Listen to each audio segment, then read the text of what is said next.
दिल्ली फसादात में अपना सब कुछ गंवा चुके लोगों की मदद के लिए पीस पार्टी भी आगे आई है। पीस पार्टी ने ऐलान किया है कि वो सभी मुतासिरीन को कानूनी मदद भी देगी। इसके साथ ही मेडिकल की सहूलत उनकी तरफ से फराहम कराई जाएगी।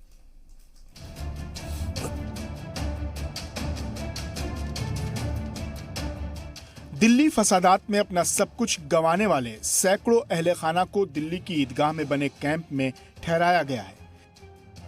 खाने पीने से लेकर इनको दोबारा बसाने तक की कोशिशें लगातार जारी हैं।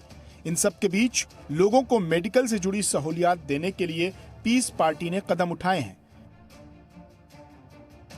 पीस पार्टी के सदर डॉक्टर मोहम्मद अयूब ने कैंप में आकर खुद मुतासिरीन की अयादत की और ऐलान किया कि उनकी तरफ से कैंप में लगातार इसी तरह से सहूलियात दी जाती रहेंगी।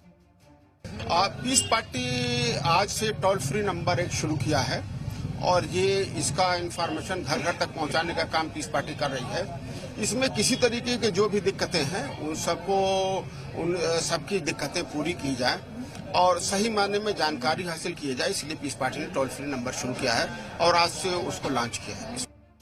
पीस पार्टी की जानिब से सरकार और पुलिस पर भी कई संगीन इल्जाम लगाए गए।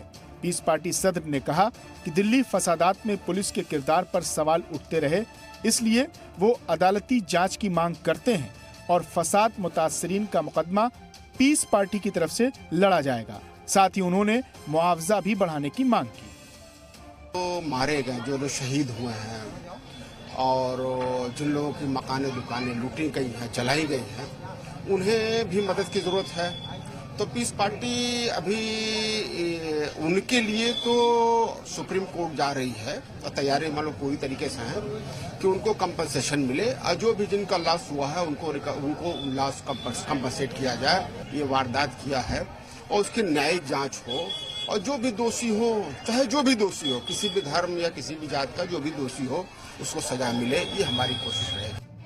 दिल्ली फसादात में बेघर हुए लोगों के जख्मों पर मरहम लगाने की कोशिश हो रही है। हालांकि ये भी सच है कि इसमें वक्त लगेगा, लेकिन अलग अलग तंजीमों की जानिब से की जा रही कोशिशों की भी जमकर तारीफ हो रही है।